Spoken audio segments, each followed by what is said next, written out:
So for me, I mean, I'm from the United States, grew up there, and it's interesting because people don't think of the United States as a I mean, it's definitely not a conflict zone, but people don't think of it in the same way because we don't have this kind of conflict on our soil.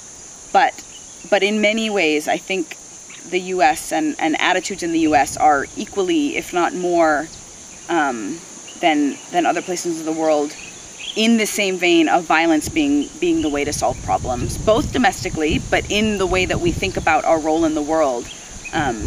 It's very much focused on defense and focused on, I mean, defense meaning the military, the way that we think about that priority and the way that we engage in foreign policies in the world, and having kind of grown up in the shadow of 9/11 and the wars in Iraq and Afghanistan, you know, that's an attitude that I also really see in the place where I'm from, that manifests itself in other places, but I think comes from a really similar place.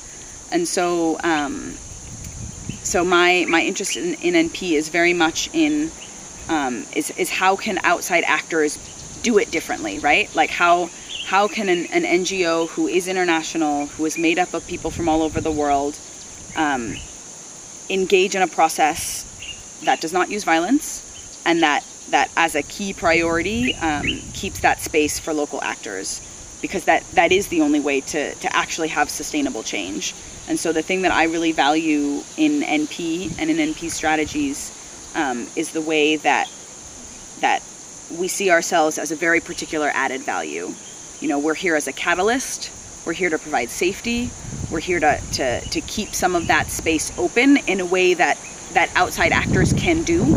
That there's a very particular added value there, and that goal is to have that space for local actors to do the things that they need to do to make constructive change. And so I think both that attitude and then the as Maria said, the efficacy of unarmed strategies, I think, you know, even though I don't come from a conflict zone, I think that it's kind of equally transformative of those attitudes that I grew up with as well.